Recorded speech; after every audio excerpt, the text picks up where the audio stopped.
seem to be having a little mind of their own here. Oh, this stupid thing. I've been trying to fix my lighting situation because I really like these Christmas lights, but they kind of are a pain in the ass sometimes. There we go. I think we're good. But I also, for you guys, I offer custom videos, which are personalized videos that you can request. You can obviously take a look at my custom video website to see what I offer. But that's a great other way to support me. And I love doing custom videos, you guys. Within the 3 years that I have done custom videos or offered them, I have done over 1,200 videos, which is actually insane to think about. But I love doing them for you guys, and I love that I get to make an impact for you on a personal level. You can also email me using my email down in the description.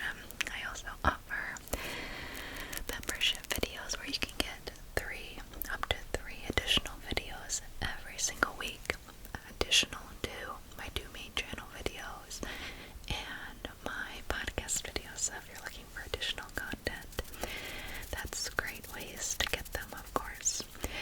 Now, the first thing I wanted to go over is that I am filming this video a little bit later than I usually do, but I just think that relaxing at night, I have my hair in these cute little pigtails lower today. Usually I keep them higher, but I feel clean. I just showered, and guys, I have this really cute pajama pajama top on, and if there's anything you should know about me, is that my favorite color is purple. But the second thing is that I love Jack B. Skeleton. I love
guys have really helped me because I've received so many positive comments on that video, which I was a little worried that it was too triggering, because even just editing the video I was a little bit triggered myself for my depression, because I did show some self-harm things, which I shouldn't feel like that's too triggering, but to me it was a little bit. But the point was not to, showcase and be like, yeah, I self-harmed. It was just to generally, like, put it in the atmosphere that I'm struggling, and that if any part of my podcast helps you, that we're together in this. And although we may not experience the exact same thing, I experience with you guys the same emotions that come with mental health. And I received so many great comments about the fact that they understand how I feel, and that I was replying to every single comment you guys about, thank you for sharing me your story, because it helps me, and I know it helps you guys when we come together in this community. So thank you, thank you, thank you. Thank you. And this week, like I said, it was much better. I was able to get some things more done. I will say that I'm not exactly sure what's been going on for the past 2 weeks, but like my depression dips have been definitely like lower than usual. I would say after that podcast I filmed last week, the day after, I did have some thoughts, and like I can accept that those are feelings, but I've come a long way for those not to come into actions, and that takes a lot of strength. And I just have to remind myself that there's people that love me, and that, like, I have to be here. I have to, because I have purpose talking to you guys. I have purpose talking to other people, and that's come a really long way, you guys. So I'm proud of myself from just getting myself going, keep going, keep going. I know it's hard, but keep going. It's a hard mindset, but I'm here to tell my story, and I think, yeah, I'm doing much better.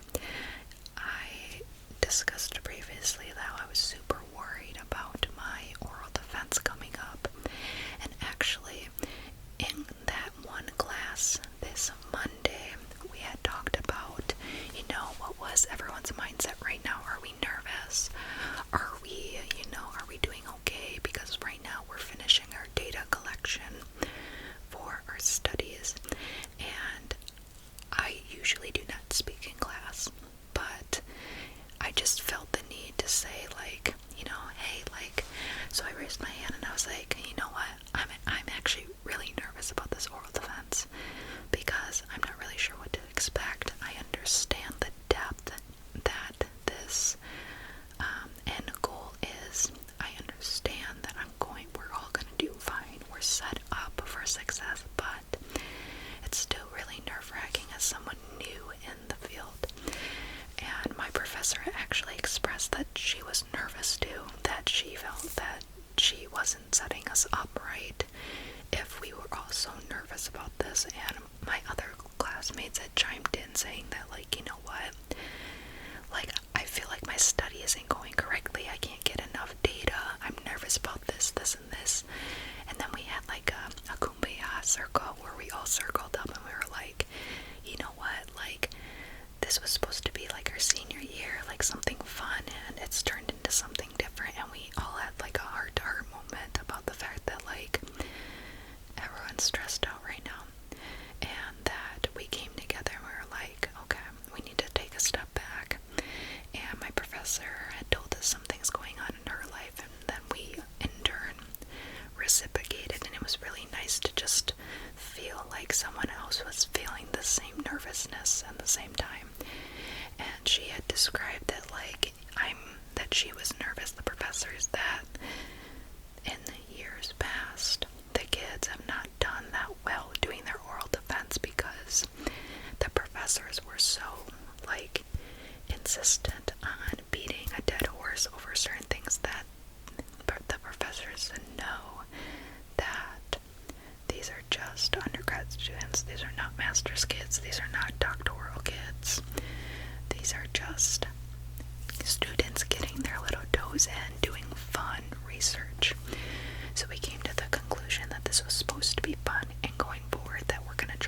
is as fun as possible. We're gonna make class time effective and something that we all look forward to. So she actually canceled class for this Friday and told us to have a mental health day. For that 1 hour, don't do anything research based, just do something fun. And we have a little assignment about it, so fun that like we get to take a picture about what we did. I'm considering going to Starbucks to get a little coffee, because usually I don't like to treat myself that way, so that'll be nice to do. But it just felt really nice to talk about it with others, and I think that's something so overlooked that we're very nervous to talk about things in our lives because we feel that we're gonna get judged for being weak in that moment, and I don't think it's a weak thing to talk about that you're struggling. In fact, I think it's pretty strong to say, like, yeah, like, I'm not fine, and I know I'll be fine, but right now I'm not fine, and I think that's okay. And I don't know, that was just super relieving. Like, I feel like 100 pounds is off my shoulder. Like, I feel so much better because that was really on me. But we're gonna make sure that we have everything set in place for that. I'm still nervous about the oral defense, but at least I feel a little bit better about it, you know. So today I was super productive. I woke up early today, and I don't have classes on Tuesday, Thursday, or Friday. So today I was like, you know what? I'm going to set a schedule. I'm going to stick to it, because something with me is that if I don't have structure throughout my day, stuff just doesn't get done, because I like tell myself that I need more breaks than I usually do, or I get too overwhelmed with thinking like, oh, I have to do this.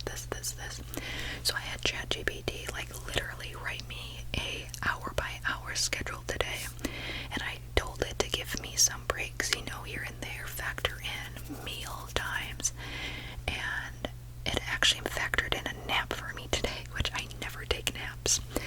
And something important to know is that over the past week, like, I've had the worst insomnia I think I've ever had since being like 12. Like, I haven't gone to bed like until 2, 3, 4 in the morning, and then having to wake up at 5, or today 8 a.m. after going to bed at 3 in the morning. It's been terrible. So I've been dealing with a lack of motivation, sort of. So it was really nice to take a break and relax throughout the day. And I've been kind of slacking on my fitness because of all my mental health things. So today I lifted my upper body and I did my run, so I feel very much accomplished today. I actually got done all of my filming for my membership videos that I've been severely slacking on, just because I have to sometimes push off the membership videos because I have to upload main channel videos, etc., which I feel fucking horrible about, because people that choose to support me extra should, you know, come first.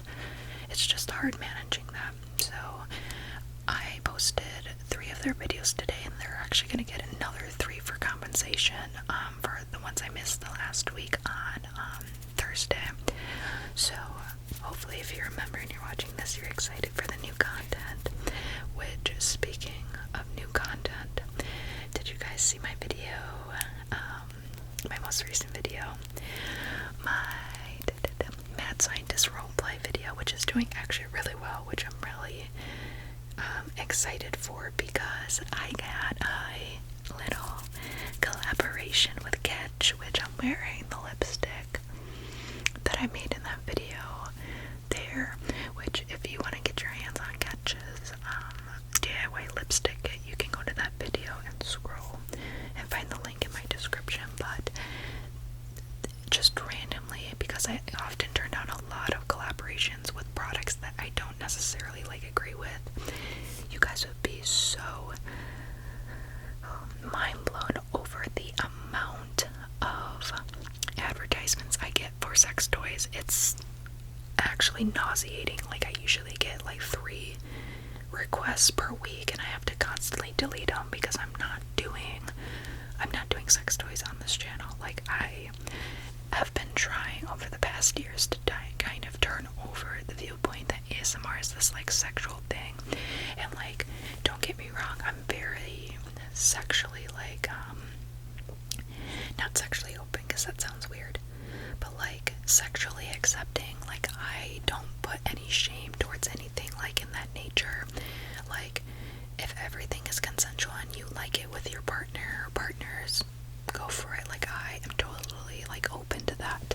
But what I cannot stand is like shoving it in someone's face, or like telling them to buy a product for a sex thing. Like, that's not what I'm here to do. So I have to constantly turn down those things, and it was really nice actually to get a collaboration with something that is kind of fun, and I had so much fun creating this DIY like lipstick. If you want my honest review, like, I do really like this lipstick. It's super hydrating. I will say the application is not my favorite, where you have to dip it with the brush, but this, it's not coming off, and it comes off like with a makeup wipe super well. And I just loved working with them. They were super nice to me, and they sent me that whole PR box like free of charge, free of everything. So I was so like incredibly blessed and honored to do a sponsorship for them, which they really liked the video. So I was like, okay, like someone that's ASMR accepting. I was just so happy with that collaboration, and I hope you guys would know that if I were to ever review a product, that it would be something that I would genuinely like encourage my best friend, my mom. Like, I would only encourage a product that is good and worth your time and money and investment in it. So that Catch is definitely a brand that I would endorse, that you guys go ahead and support. They're actually a brand that just started out, and the CEO actually reached out to me personally because she said she liked my content. So I was like, yes, I will do an advertisement for you. So that was totally worth it, and I was really excited that this might open up more advertisements with that company as well as others. So that was really exciting. Other things this week, let's see. I don't know, I've been kind of just coasting through life, enjoying it a little bit more. Oh, my nails. I just did my nails today for Valentine's Day. Aren't those so, oh my gosh, the lighting is making them look awesome. Look at my nails, guys. They're red. I wanted red for Valentine's Day, and usually these are much shorter than what I would usually go with. But I thought it would be like a classic moment for some short nails. But you see how they have these little iridescent hearts in them? I love them. I love them so much, and the way they create the heart in there that kind of moves with the glitter is that they put a magnet to the glitter, because the glitter has like metallic in it, and through the magnet that they put on your nails, they can manipulate how the glitter kind of works. It's actually pretty cool the way they do it, but I'm so, I've never been, well, I've been excited for nails, but it's been a long time since I've been excited for nails. So, how do we like them? I love them because I've been like trying to like prepare for Valentine's Day, which I know first world problems, but I actually took off of work for this entire like Valentine's Day weekend because my boyfriend has stuff planned. Get you a man or woman that you don't have to ask. You don't have to ask. I believe every girl's love language is not having to ask, so just do something and plan it, and your girlfriend will love it. So we're gonna go out to dinner for sure, and then I think we're gonna do a hike the next day because it's supposed to be a little bit warmer here in Wisconsin over the weekend. So we're gonna do some things outside because I love going outside, and just hang out because I hung out with him actually last weekend. He came home to see me, and yeah, I also put together a little basket for him, which this year I went like full blown out for all the little things to put inside it, and actually my basket, you guys, is too small for all the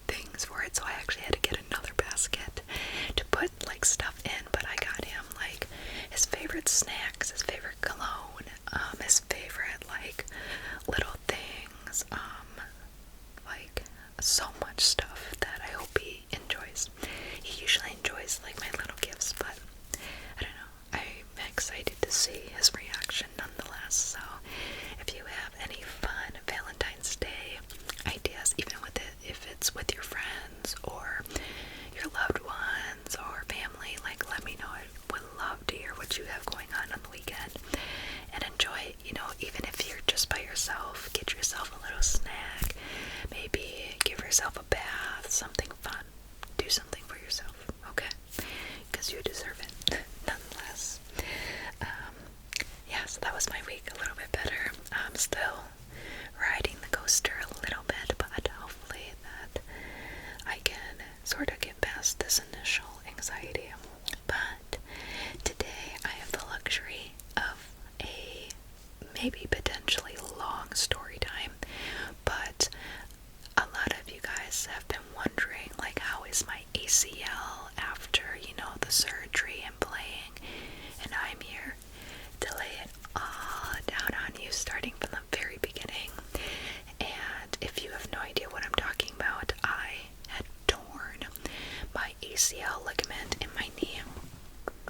You can't really see it, but it's here. I had torn my ACL a little over a year ago, and I'm doing great. So, and just kind of some interesting things about the ACL and preconceived notions of it. Just going over it all, really. So, let's start at the beginning. Soccer has been my life forever, it feels like. And even though I'm done with college soccer now, I have always just loved soccer. It's a part of my identity, and I think not so much like my skill in the sport, but just like everything that's come from it. Friendships, my ability to communicate with tons of people, leadership, teamwork, learning to have fun, and just so many life skills that I have learned from the sport that I truly think my parents were putting me in it. Or did they? So I started playing soccer at the age of 10, and in retrospect, that's actually later than what is deemed as typical start dates for like children in sports. So all my friends had been playing soccer since they were like 5, 6, 7, way before I had started. And actually, as a kid, I was a very athletic person. I would go on runs like all the time. I was very athletically inclined, if you would say. I was a pretty skinny kid growing up, but my parents, my mother, played softball and did track, and my father was a wrestler and he also did track. I guess my dad also did soccer as well, which is a kind of an interesting fact that I learned later. But my first experience in sports, which is interesting, is that I didn't learn this, you guys, until I was like 20 years old, is that I actually did gymnastics when I was like 5. I did gymnastics from like 5 to like 8, I guess, which I do, guys, I have no memory of doing gymnastics. But then when I really sat and thought about it, I do remember going to like a weekly like gym time, gymnastics time, and I remember like being on a balance beam and like doing all the stretches and stuff. But I actually did do gymnastics when I was younger, which kind of explains why I'm very limber. I feel like when you start doing that stuff pretty early on, your body just remembers that laxity and strength. So I did do gymnastics, but throughout my middle school years, I had some really great friends, and my friends all played soccer, and I was kind of jealous that they got to like get together over the weekends and weekday and play and be together. But my first introduction to soccer was the fact that my one friend, my really good friend, her dad was the coach of the little girls team, and his dad, or her dad, was also friends with my dad, and they would play soccer league together. And he had mentioned like, hey, we don't have enough girls to play this weekend. Does Autumn want to come play and help us out? Because he knew that we were like friends. And my dad was like, oh, of course, we'll send her on over. And that weekend I played with these girls, and I was actually a fucking superstar. Not to tap myself on the back, but because I was very like athletic, I was the idea of like kicking a ball. Like I just thought that was like the most like exciting thing ever. And to hang out with my friends and playing on a grass field feels like so long ago. But in my mind I still can smell the grass and feel the heat on my face and my little headband that I wore, which, oh my gosh, you guys, looking back at those photos, diabolical. But I still remember wearing my yellow uniform and my long black shorts that went over my knees and my yellow socks. Simpler times, may I add. And that's the first time I ever played soccer. So then my parents had sat me down and they were like, so we would like to put you in sports, Autumn, and we are wondering what sport would you like to choose. And I immediately was like, oh, I want to play soccer. I want to play soccer so bad. Mom, can I please play more soccer with my friends? So they ended up putting me on that same team with all of those girls, and I was officially part of the team, part of the girls group, and we had the most fun ever. We would always win. Some of my other friends were also like pretty athletically inclined, so we did so much together. Practices were so fun. I remember always being excited every single day that we could practice, Monday, Wednesday, Fridays, or whatever it was when we were younger. And then some years go by where I'm playing on that one girl's dad's team. But my dad gets like this itch and he's like, you know what? I think I want to create my own team. So my dad creates his own team. We were what the hell was the name of the team? We were like the Tigers or something. No, I don't remember. We were the Tigers. I know that was the animal we chose. You have those stupid recreational team names. We were like the Tigers or something. So then I went over to my dad's team, and some of the girls, they decided that they were going to split that team that I was originally on into two evenly like dispersed teams because that team was just simply too big. Having 20-25 girls on a team is like not ideal, just because like not everyone's getting playing time, and the recreational is kind of, that's all what you really do, is that you're just playing, right? So I still remember like heated rivalries, like we're gonna beat your team, because we used to play like in the same league. And it was never like something like harmful though. It was always fun, like, oh, who's gonna win type of thing. And I still remember I was a midfielder or striker, and I kept scoring goal after goal after goal. I was so good at scoring. But that was fun up until like, I want to say 6th grade. Yeah, 6th grade. I think I was 12 or 13, you guys, when I transferred over to playing on, I think they call it like select soccer here, or accelerated soccer program. It's where you go from recreational to playing like more teams throughout your state. And I still remember putting on my red uniform, as being a part of like the select team that you have to like try out for. And I played on that team for 3 or 4 years. I really liked it there because they had turf field, and I thought it was awesome that the ball would just like move super quick. And I met a lot of great friends there, some from my school, some from other school districts, and I would make so many new friends because inherently, even though I'm a little bit shy, there's nowhere I can't go. That's one of my strengths, is that I can find friends wherever and make friends with whomever. And I used to make so many friends. We would play in these tournaments, and it was like so much fun. But after a while, I did notice that my level of skill was like surpassing what my coach could offer me, and what the girls could, compete with. And I'm all for being friendly and cordial, but as someone that's very competitive, it was sometimes frustrating, like playing against these teams that I know we could have won, but my mindset was just different than the others.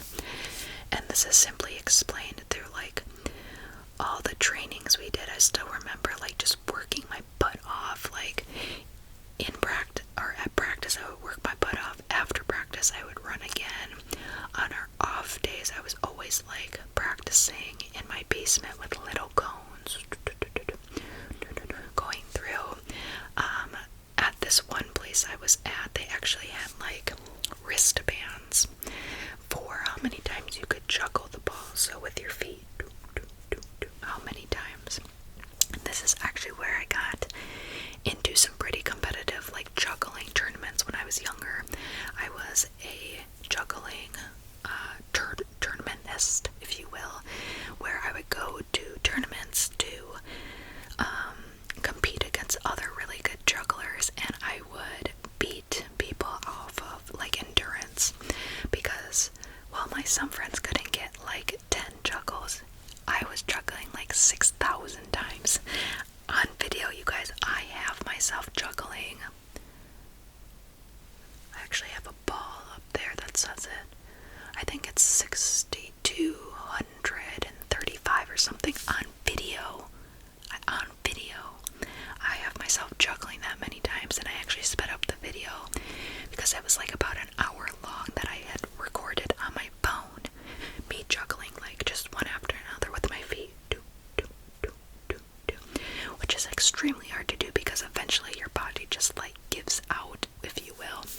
So I still remember wearing all of my little wristbands with up to my black belt that I had, which I think your black belt was like 500 something, and I was like way above that.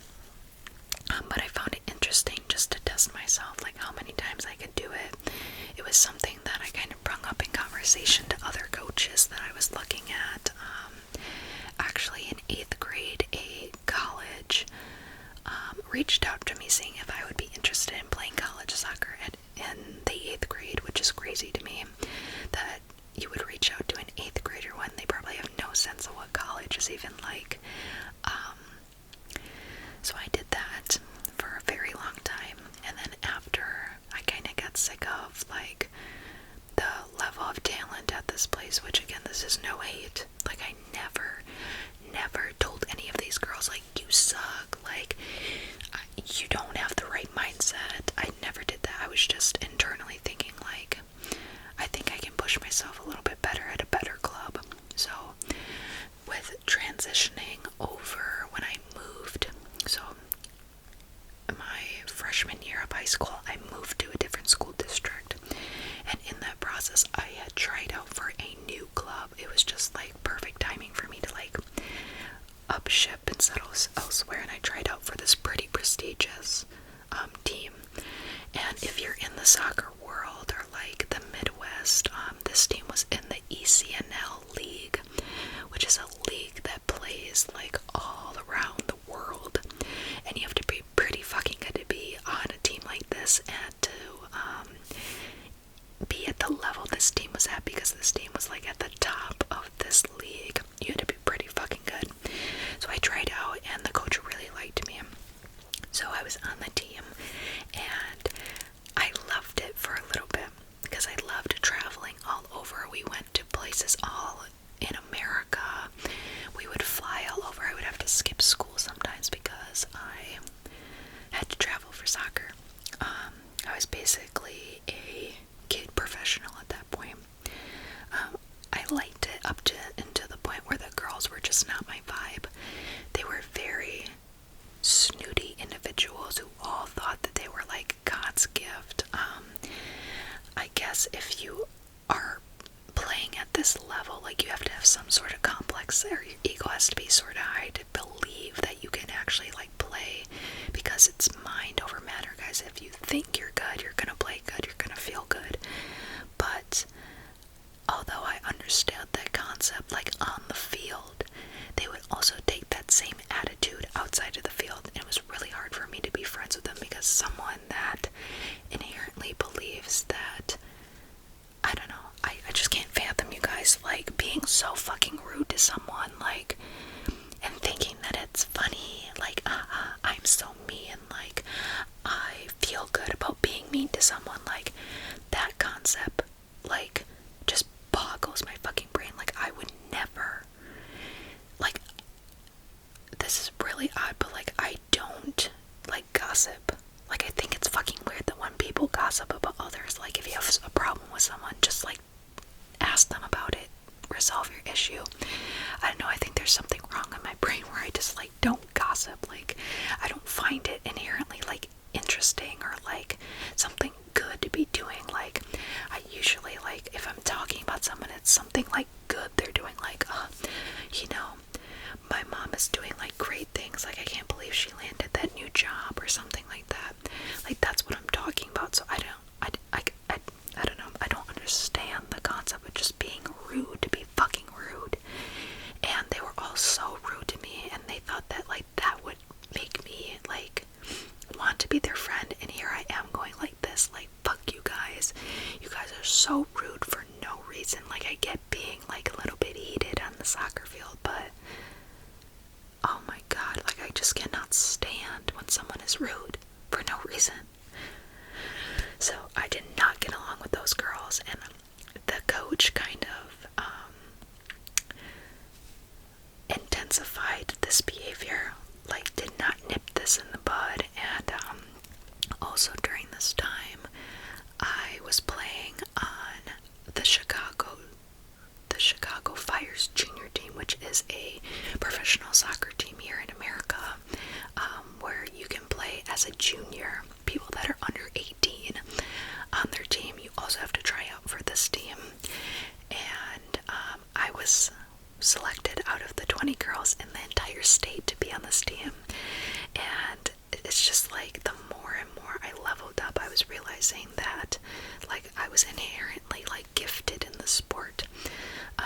Just like the fact that my mind was actually smarter than my physical body, you know, because there is some level to soccer. Like, your mental game, it has to be very strong. Learning to take your breaks, knowing what to do with the ball, you know, like conserving your energy. And now I'm like 13-ish by this time, and I'm on this fire team, and we go all over the state, and we actually play in Las Vegas like 4 times. Like, I've been to Vegas, you guys, like 6 or 7 times before I turned 18 or 21 even. It's fucking insane. But I loved playing there. I loved like playing in the new environments and getting to know all these like fun things. And then I actually did try out for the national junior team, which is the women's soccer team for juniors for America. We had to try out over a week's time, and there were like over 200 girls there to try out. And it's important to note that you have to be like selected for this, so your coach has to send you. So my fire coach sent me, and it was really interesting to see like all these different people. I still have friends that are from all over the country. It's like super fun. And we used to joke about the fact that I call a water fountain a bubbler, which is inherently only a like a southeastern Wisconsin thing. I still remember that. That was so funny. I actually just never heard back from them about me, that if I made it or not. I'm gonna just say that I did not make it there, but that's the level I was at, just at 13 or 14 years old. And then, unfortunately, the Chicago Fire program ended up going bankrupt, so I could not participate longer, because you can play up until you're 18. So I played for 2 years on that team, and then I transferred over to this program called the ODP, which is the Olympic Development Program, which is kind of like a step down from this Chicago Fire thing, but I played on ODP.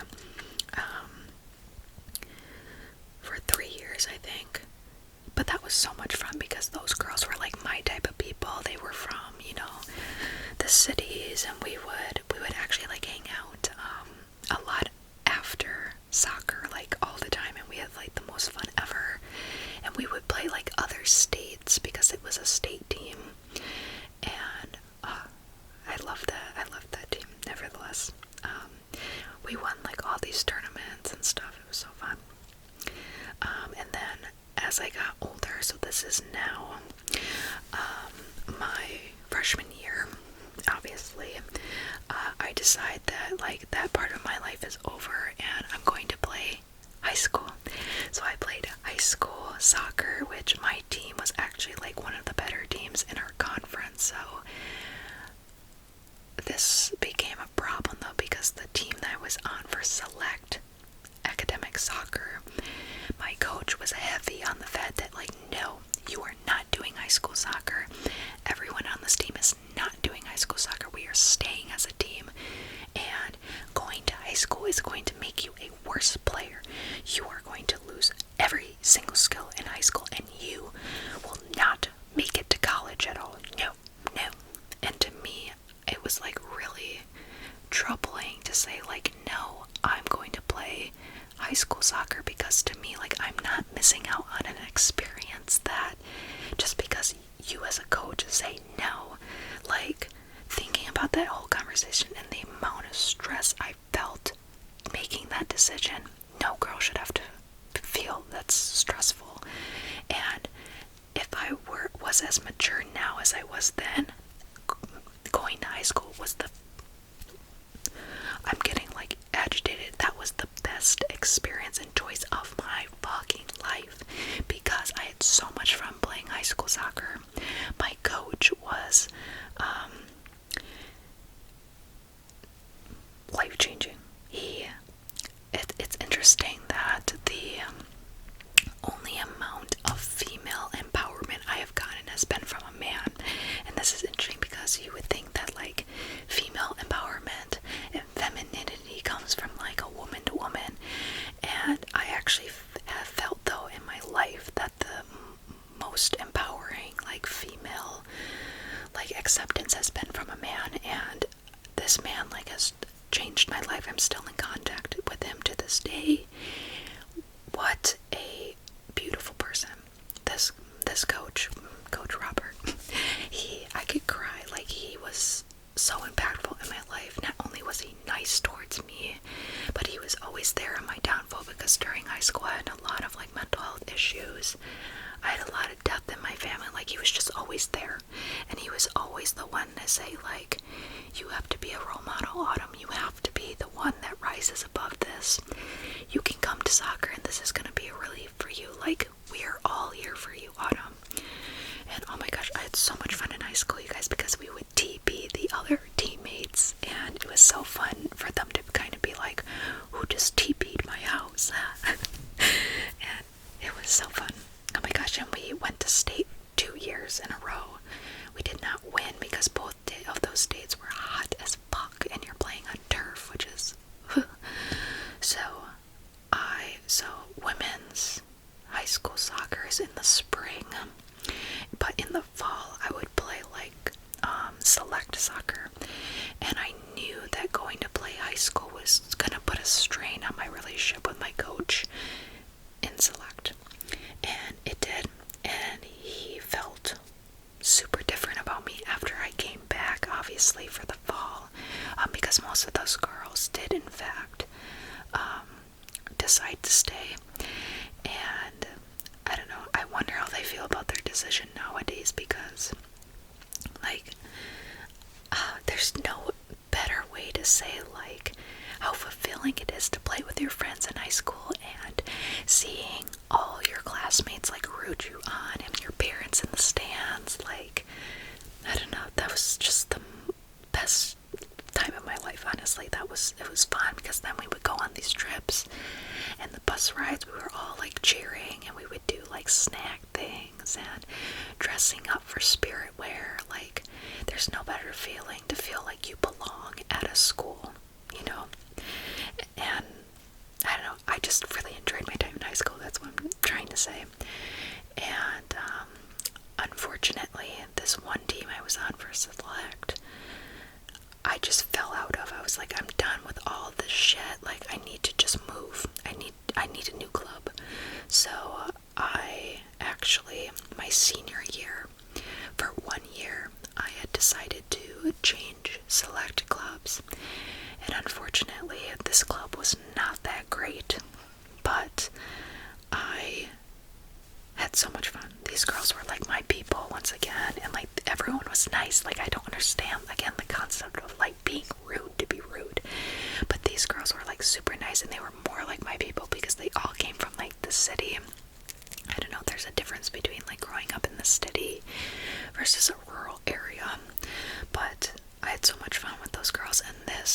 you guys, was like very dramatic or like very German. And the actual soccer complex, you guys, like there would be a soccer field and then right next to it was like a bar and pub, and we would all have to like volunteer in this restaurant, and they would give us like these huge pretzels, and of course our parents would always like drink beer, and like it was so fun to like experience that culture. And even though we lost like every single game, like I still had fun. Like, you know, it's different just to have fun, you know. And I played on that team for a year, and yeah, that was fun, really fun. And then after high school, a fun fact is that I actually had decided not to play college soccer, probably my sophomore year of high school. I was like, you know, there's a lot of stress right now, like I don't think I'm gonna be able to do college soccer, like I don't even know if I'm gonna be good enough. And this is where Coach Robert comes into play, because he was like, girl, if you don't play some fucking college soccer, I don't know what I'm gonna do with you. And he was like, you are so good, Autumn, you need to play. And he was like, don't even think about like being good enough. And he was like, just remember that like soccer can pay for your schooling, you know that, right? You are so good that like you could play college soccer and it'd be completely paid for. And I was like, oh, like I didn't know that was a thing, because at this time, remember, like this is COVID, that like most women's teams were not paying that great for their athletes, unfortunately. So I was just like, oh, like it just seems like another strain, honestly, where I'm actually really academically driven.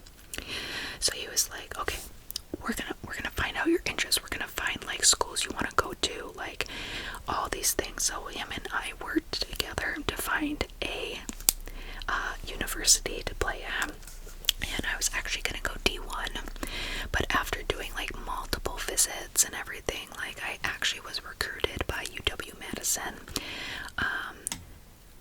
Brown University, and Chapel Hill, which these are pretty prestigious, like private and public, like D1 schools at the top of like the women's league in D1. So they were actually very interested in me, and they, like, I would go to recruitment days, and I actually was really disappointed in like that kind of lifestyle. Like what I wanted was, like, I was obviously accepting of the fact that like this is basically a job. You need to show up for trainings, and like you will be training for several hours a day. But I was really disappointed in the fact that they were like policing these girls' like diets, and I was like really turned off by the fact that like I had thought we had a conversation about like yeah, like coach doesn't let us eat ice cream, and I was like, oh, that's so funny, like my coach definitely says that, but he knows that like it's not gonna really like matter. And they were like, no, seriously, you are not allowed to eat ice cream or sugar. And I was like, oh, that's a red flag. Like, why is it so important? Like, I understand having a good diet is important, guys, but like, you need to have sugar. Like, I'm so sorry, like, sugar is needed in your basic diet, you know, and a cookie is not going to kill you, you know. So I was like really triggered by those types of like lifestyle restricts that I was like, yeah, no, fuck this, that's not how I want to live my life. And even though, you know, this is really good for you guys, but I'm not gonna do that, sorry. So I decided that I was not gonna do D1, but I was gonna do D3 soccer, because it was a little bit easier on the lifestyle, more relaxed. Does not mean not competitive, just more relaxed. And a lot of these schools too were very far away. North Carolina, South Carolina, Florida, Texas, and I actually did want to stay home, just because I didn't want to miss anything here. And something at play is that my boyfriend was also going to be going to UW-Madison. So although I did get an offer to Madison, I still turned it down because it was not what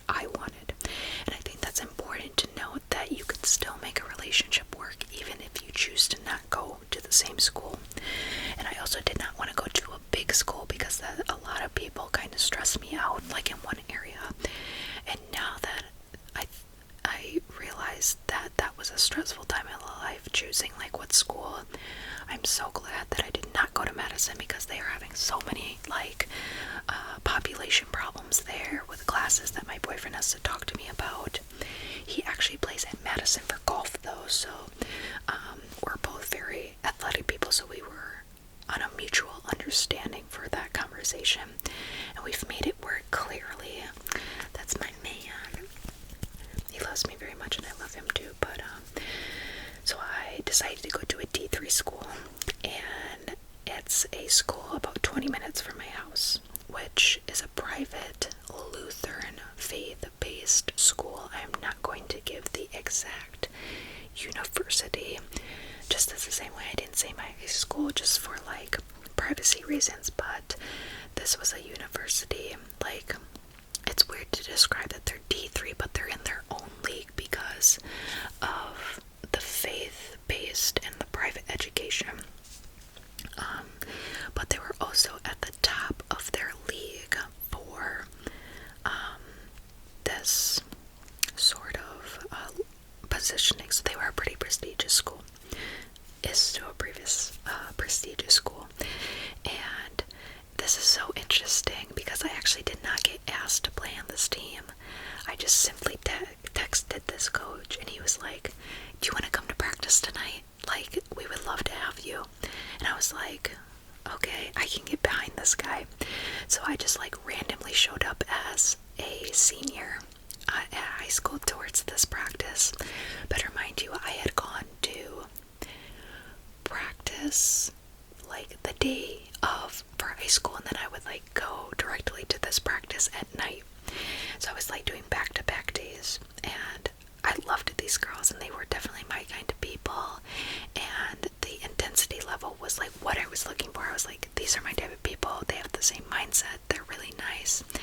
And I actually started doing like back-to-back days for like a couple months. So I would go to like high school, then go to like this university's practices at the same time, and I was really starting to mend with these girls. So then that coach had said like, hey, I think you're a good fit for this team, do you want to come play for us? And I was like, yes, please, I need somewhere to go, because I had committed like actually very, very late. Most kids, their commitment day, let me see, when is commitment day for college? It's like usually really early. Yeah, it's in February. So like most people commit to a college in like February. I did not accept this university till like the middle of May. So that's an interesting thing that happened to me, that I committed very late to this university. But although things come late in your life, I think everything just settles into place very nicely. So then here I am playing college soccer. My freshman year, I was actually starting. I was the only starting freshman on this team, full of seniors and juniors, and I was little me, like, I am Autumn, I'm a freshman. And I was starting my freshman year. I played all 24 games, full 90 minutes, which is an incredible feat your first year in college. Like, looking back at myself, I give myself a lot of grace for how insane that is, how incredibly proud I am of myself. And this so happens to be the craziest year of my life. Like, we end up going to state, and then we end up going to the national tournament, which is fucking huge, you guys, because you have to win all of your games in your conference. You have to beat your conference out, then you go to state, and you have to beat your state out for D3, and then you go to the national tournament, which is like the top 40 teams, I think. And we get bracketed, so you're playing teams like all over the country for D3, okay? And this is to note that like D1 soccer is the same as D3, okay? Divisions get broken up by your school, like the number of students at your school, because obviously a school like Madison with like hundreds and thousands of students has a bigger pool of talent than like a school with only like 2,000 kids. So they break it up by school size alone. It has nothing to do with skill level, you guys.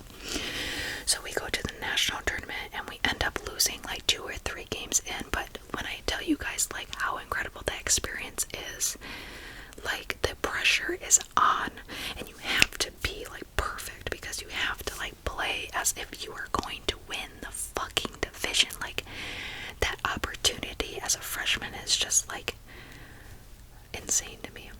So then I play my sophomore and junior year. We did okay those days, but like nothing beats going to the national tournament and staying in a hotel with your friends like several states and miles away. So school actually pays for half of my education right now, which is incredible because I understand some girls on my team do not get as big of a payment on their education and tuition, and it is simply because I also am a really great student. I am nearly a 4.0 student, and if that says anything, just incredibly hardworking, and remembering that like all throughout this time we are training like 3 or 4 hours a day just on the soccer field, not to mention all the extra time I put in outside of the field, running, sprinting, and weightlifting, because in college something that really amps up is your like weightlifting. And I actually fell in love with weightlifting like much earlier, but now at this point we're lifting like every single day. You're in there, you're either lifting or you're recovering in the weight room. And you have physical trainers like monitoring your activity level, and making sure that you're not like burning out, because there's a great deal of burnout on your body when it takes just like playing like these several years. At this point I'm playing like 10 years, 12 years of my life, honey, you understand? So it's like really taking a toll on my body, and this is where I realized that, oh my god, I'm getting fucking old because I'm like not recovering as fast as I used to. I have like these aches and pains, and where I find out that I am in fact getting older is when I tear my ACL. So all this to say that this has now worked up to my junior year. We are at the end of the season, which I'm kind of grateful for, is because I only missed like 2 or 3 games because of my ACL tear, which going backwards, at the end of my sophomore year, I had hyperextended my knee so fucking bad that like, so your knee is supposed to bend this way, right? My knee went like backwards because we'll get to this, is that I have Ehlers-Danlos syndrome, which is the overextension of your ligaments. But my knees have always been like hyperextended, so they go backwards like pretty significantly, which is not normal. And when I would run, I would like step wrong and like my knee would go like completely backwards. So I had done that to my right knee the end of sophomore year, and I had done some little rehab here and there, but just something didn't feel right. And this is actually where my surgeon believes like the start of my issues happened because then coming into the beginning of my junior year, I would hyperextend that shit like every single game, like without fail, and I would have to like limp off the field because of it. So we're getting to the end of the season, and my body is just tired, and I'll bring up some interesting facts that I found out through my surgeon and through some research that, when your body gets old, it does shit that, unfortunately, you don't bounce back right away. And I would also like to just preface by saying that in this women's soccer community, the end of the fucking world seems to be that you tear your ACL, and I would just like to counter that argument through my stories that tearing your ACL, it does not mean you have to stop playing soccer. It just means you're delayed in your process, but this notion is because it's a long recovery time. Your knee doesn't go back the same way it used to. Mine isn't the same, but that doesn't mean that it's worse. It's better right now. But it's something that doesn't get talked about a lot, or is preventative at all, or I don't know, like it just seems that like tearing your ACL is the end of the fucking world in the women's soccer community. So the day I tear it, we are at practice, and we're at hour like 4 now of training. And this is interesting that I had a non-contact So we were doing this box drill, and I was on the outside of the box, like completely by myself. And let's say this girl on this side, she passes me a ball. So it's going diagonal across the box, right? And it goes toward this corner. And I go to like step for it. So I lunge, so my feet go like this. So I lunge for it, but my knee goes. So I go for the ball. My knee goes inward. And I just hear like this loud popping sound. And I like fall to my feet. And I'm like, holy shit, what is happening? And I'm like, oh, I just must have hyperextended my knee again. That's fine. I go to try to walk it off, and I like simply cannot walk. Like my knee like does this weird fucking spasming thing, and I cannot walk. And immediately there's a warmth throughout my body where I feel like super nauseous.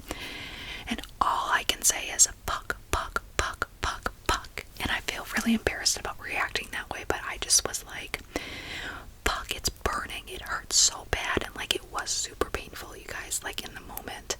But after like some 5 minutes, I really wasn't feeling much. But of course, they bring in the athletic trainer, and she does the Lachman's test on me, which tests the resistance in your knee. And there's no resistance. And the trainer tells me, hey, I'm gonna have another athletic trainer look at this, but I'm getting no resistance on your ACL, and I believe you have torn your ACL. And in my head, I'm just thinking, what? Oh my god, like, my soccer career's over. And I was crying, obviously not because it hurt, but because I was thinking about that. This is all done. My soccer career is done. Like, there's no more soccer. And I'm getting emotional thinking about that, because that is so far from the truth, you guys. Like, it's like no other injury. It's just a little bit longer of a recovery. And the other trainer comes, and she does it, and she's like, it's gone, honey. So here are all my teammates kind of like hovering over me, and I'm just like trying to not cry, because I don't really cry in public. And I'm just like, oh my god, like this is the end of the world. And this is actually on my dad's birthday, so it was supposed to be like this fun day, and here I am like tearing the shit out of everything. So they pick me up in the ATV, and they take me to the medical room where they examine some more, and they're like, shit, honey, like I think it's actually torn. And I'm like trying to hold back tears, and I was actually pretty close with my athletic trainer at the time. She closes the door, and she's like, cry, like go ahead and cry, like please, like I know you've been holding back tears. So I just start bawling, like I'm hugging her, and I'm like, I'm so sorry, like this is so embarrassing. I just know this is like a lot for me right now. And she was actually the one to be like, it's going to be okay. And fun fact, I find out later that she's actually torn her ACL, my athletic trainer, so we kind of bonded over that together. So some days go by, and actually, like weirdly, like I am only on crutches for like 2 days before I can walk normal, like by myself. Torn ACL, totally fine. And I am like completely fine. The only problem I have is that if I want to turn or go laterally like this, like my knee is going to give out, because there's no ligament to stabilize me, which is why you cannot play soccer on a torn ACL, because your legs go like this constantly during a game. So I actually walk months on a torn ACL, like completely fine. Like obviously I'm not running, I'm just simply walking like to class and stuff, but everything like this way is completely fine. And my trainer and I do some pre-surgery like workouts to get my muscles like sort of strong, so that I can go into surgery, which I had problems scheduling a surgery and an MRI because I had no insurance at the time, because my insurance didn't kick over to the new year. So receive a call from the school's surgeon, which I had to do a lot of research on because I was like, I need to get this done by a good person, and this surgeon did an amazing job on me.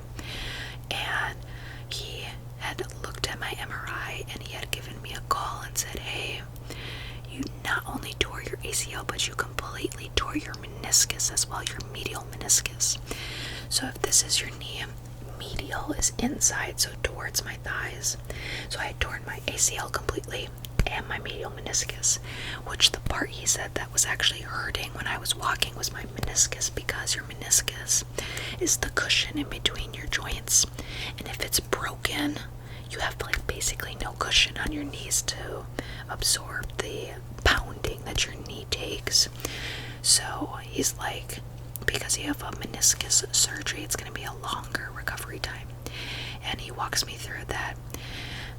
You know, he's talking about he's being serious, and then he just randomly says, yeah, it'll be a year until you're on the soccer field again. And I look at him like, oh my god, like, I don't have a year. I don't have a fucking year to recover before I need to be on the soccer field for next year. Like, this is the end of the world. Like, I'm not gonna play my senior year. And he's like, relax. Like, this may change based on your recovery.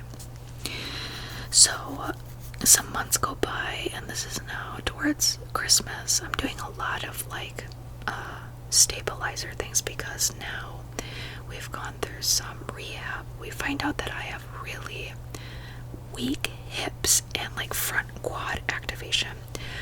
We also found out I have Ehlers-Danlos syndrome. So, the test, they simply do this with your thumb. And if you can easily touch your thumb to your forearm without any pain, like this, and the fact that my knees were like, they measured it at a negative 25-degree angle, which is the most my surgeon has ever seen. I have Ehlers-Danlos syndrome, which doesn't help because there's a thing as being called too flexible, because your muscles like kind of keep things like in line, but if you're Miss Loosey-Goosey like I am, your muscles just flop around like this, and unfortunately that can cause like injury. So we do a lot of exercises, and the night before my surgery, you guys, I run a 5K run because I knew that I wouldn't be walking or running for several months, so I had to get my last one out. And the day of my surgery, you guys, I am so nervous because I've never been put under anesthesia. I also do not like blood. So the person that's doing my IV, which you can see I have a little scar here from, was like poking and digging into me, and I was like, oh my god, like I cannot stand like you doing all this. It hurt like a motherfucker, and he put in that IV, and he was doing all these things to like distract me from the pain, but I was like, that's really like giving me anxiety. So I keep it together in that room, you guys, and I like have a whole fucking panic attack, like I can't do this, like in front of my mother, and my mother's telling me like, hey, it's going to be okay. So the surgery, I guess, was only like 2 hours. I had a hamstring graft. You can get many different grafts. My surgeon had deemed that my hamstring was not only the most flexible, but the most strongest muscle on my body, so he decided to do a hamstring graft, which I researched later, like what they do throughout the surgery. It's really interesting. So my knee, maybe I'll show you guys this. This is actually what it's looking like post-operation now. Look at just little scars, but they actually go in through this longer scar here, and they go in through that hole to your hamstring. They go in through that one little hole, they grab a little piece of your hamstring, they take it out, and then they put it on this stretcher for like 20 minutes to pull the hamstring muscle to the length of your ACL. And then they put like little orthoscopic like cameras in, which are those little scars I have around my knee, and they basically like reattach it, they thread it through the bone, and then that's it. you have a new ACL, which I still am having like hamstring strength issues to this day. And then he also sewed together my meniscus so that it would heal back together, because your meniscus will heal back together if it's like sewn back together. So then I get placed in this really sexy knee brace. Oh my god, it was the most embarrassing thing ever, because you had to like click it to like the certain degree, but I had to have my leg locked out for like 3 months, you guys. Was it 3 months? Maybe it was 6 to 8 weeks because of my meniscus tear. But yeah, I was peg leg for 2 or 3 months, or 6 to 8 weeks, which I guess is 2 to 3 months. And I would go to rehab every single day for 2 or 3 hours. My athletic trainer took really good care of me, and may I say, she was my biggest advocate. She did her job well, and she actually genuinely cared for me. And she was like, now's the time, girl. We are going to get you prepared for your next season. You are going to make this work. We're going to do this together. It's going to be hard, but if you are in this with me, I will do this for you. And I was like, you know what? I'm hands in. I'm going to do what you say. And I very vigilantly followed the schedule she had for me, because she had me do a lot of exercises on my own as well. And I stuck to them, and I did more than I was supposed to, because I so wanted to get better for the next season. And actually through the first like 2 weeks, I was battling so much pain, you guys, because fun fact, I had this surgery done during my winter break, and then 4 days later I decided, yeah, I'll be ready for school. Worst decision of my life, because you had to like wake up early to get to class and all this bullshit that I was like, oh my god. Better mind you, it's the winter time, it's cold as fuck, there's snow on the ground, like it's not easy to walk with crutches up and down the stairs. My boyfriend had to drive me and help me a lot, which I do love. But they put me on Tramadol, which is like an opioid, and it would make me so sick in the morning, you guys. It would make me throw up.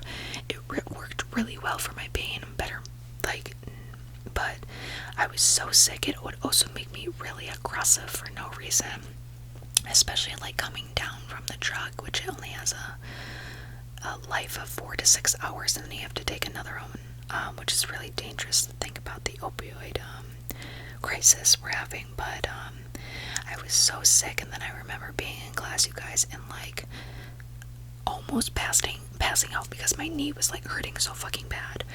And I was also dealing with an allergic reaction to the iodine that they used, because they did not have on my fucking records that I'm allergic to shellfish, in which for some reason like iodine has like similar properties. So they had doused my knee in the iodine, and my entire leg was filled with like all these highs, so much itching, you guys. Oh my god, I would like be scratching nonstop, and I actually thought it was like a eczema reaction to my casting, because my skin needs to breathe, obviously, so I thought it was gonna be like that.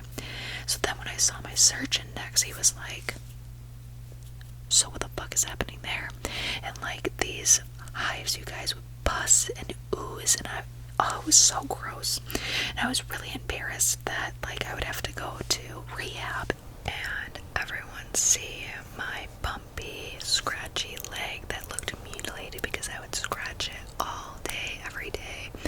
But it was kind of cool, because my trainer had taken pictures so that she could teach her students about my ACL and the things that come up, like allergic reactions and such. But I still remember unlocking my brace for the first time and feeling like so free, and the rest is basically history. I mean, I went through like some pretty extensive rehab.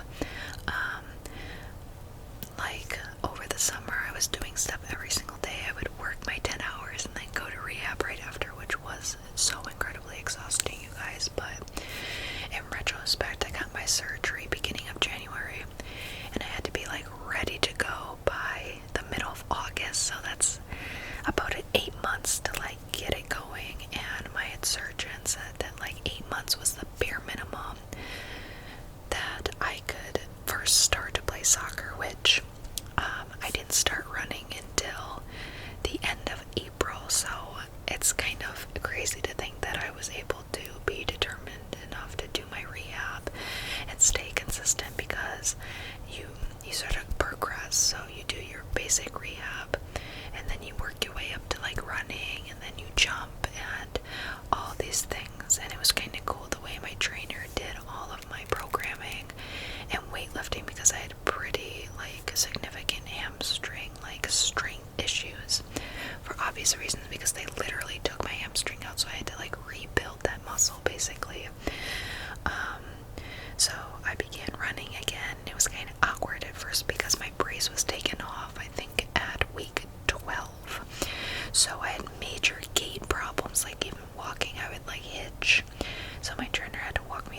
those things.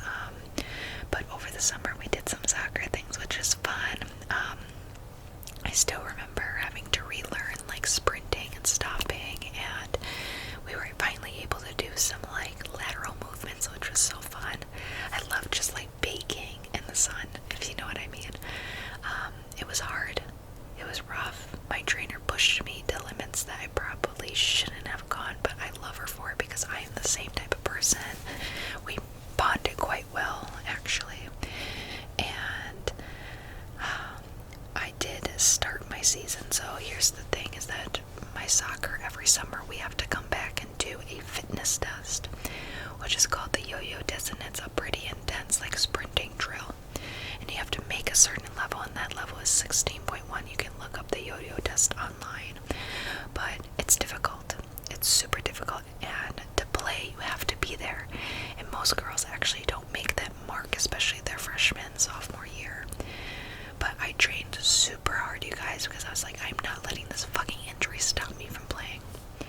So I return, and I pass, which is just so incredible. I worked so incredibly hard for this because it's a struggle, even if you're at 100%, and I was definitely not at 100%. So over our summer training, I would do basically everything except contact because my surgeon has to approve that. And we were like waiting and waiting and waiting, and it was like the day before my game, you guys. And my surgeon did all his tests, and he's like, you know what? I think you're ready to go. And I was able to play no brace that next day, and I never missed a game, you guys, of this final season of my senior year, which is so crazy. Oh my gosh. And I still remember like practicing again and doing all these fun things again. And my first game, you guys, I scored a goal, and I was like, I've done it. I've reached my full potential, especially my mental load. And I won't lie, I had some pretty dark moments, especially during the times I couldn't move because I have a very active lifestyle, you guys, so it's really hard for me to like sit with myself and do nothing. But I think what I learned through this whole process is that I need to give myself breaks, and I learned to do activities that were not solely based on my physical performance. I did a lot of reading and journaling, and I went further deeper into school, in my schooling, and it's really amazing my mental strength. I impress myself every day with my mental strength. So but I'm playing just fine, you guys. It was a little awkward to start off playing again, but through the season and multiple rehabs, and I'm pretty consistent now on my training regimen, I am back to fully normal. I will say that my knee sounds and feels different, but I just have had to learn to move through my knee problems in a good way, just like learning how to move my knee differently. But it works perfectly fine. My surgeon did an amazing job, and that's something I was really nervous about, was the physical look of it. And he is a really well-renowned surgeon, so he did as little cuts as possible. It looks great. He put me on this Mederma cream. You can barely notice it's even there, and I think it's kind of badass actually that I have a little scar from my adventures of having my ACL torn. My meniscus healed fine. Luckily, that was also a scare of mine. Something interesting is that when you get your ACL surgery, they have to cut a nerve in your knee.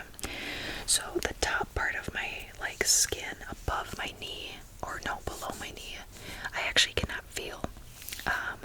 So that's kind of a side effect, is that I have no skin sensation, whatever that nerve is across like the bottom part of my knee. I cannot feel. He said it may or may not come back. He said you'll know after 1 year because you either feel it or you don't, and I definitely do not feel anything, so I have to just be careful like shaving in that area. But other than that, I don't have any problems. I'm still dealing with my hamstring strength issues, but I'm still consistently doing hamstring exercises, hamstring curls to strengthen that. But it aches here and there, especially when it gets cold.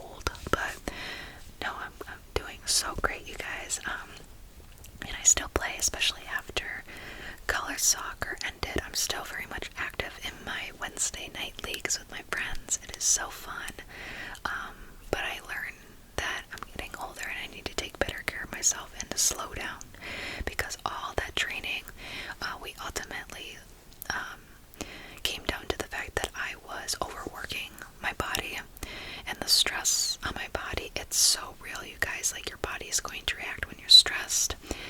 And I have found a way of life that I can work with my knee nowadays. But I just wanted to give you guys some facts about ACL tears and things like that because I thought it was so interesting. So these are facts that not only my surgeon gave me, but also some research, because ACLs tears in the female community are not really discussed. But did you know that female athletes are 2 to 8 times more likely to tear their ACL than men? Especially in sports like soccer, basketball, volleyball, and lacrosse. And most of these injuries are actually non-contact injuries, meaning that they occur during cutting, pivoting, or landing from being hit. And most ACL tears in women happen without contact, so mine was a non-contact. 70% of ACL tears in females are non-contact, and this is because of sudden deceleration, cutting, or changing direction. So landing and jumping, and the knee collapses inward. So that's what happened to mine. My knee went due to instability. But this is because anatomy plays a huge role in this, because obviously the women's and males' hips are very different. So for females, we have a wider pelvis, obviously for female things. Also, the birth canal is bigger. We have a wider pelvis and a greater Q angle, which is the angle between the hip and the knees. So women's legs, if you were to sit down, our legs would go outward, where a man's legs would go more straight. And this is just the way our pelvis is orientated. Women also have a narrower internal cognular notch, which is the space where the ACL sits. And the ACL is on average smaller than a male's. And this structural differences can affect knee stability under an intense amount of load. Something I did find interesting, which my surgeon brought up specifically, is that hormones play a huge role in ligament laxity. So, research shows that estrogen may increase ligament laxity during certain times of the month for women, and injury rates may fluctuate during certain phases of the menstrual cycle, and particularly around ovulation. This area is still being researched, obviously, but my surgeon did say that it's either the week before my period or the week after is when you're more susceptible to injuries, because your laxity in your joints and ligaments is more stiff than other parts of the month. And when I was actually tracking my cycle and all of that, he said I was actually at the most prone for injury, so that was definitely not helping me in my case. Something that's also important is intro or neuromuscular differences. So female athletes tend to rely more on their quadricep and hamstrings when they're landing.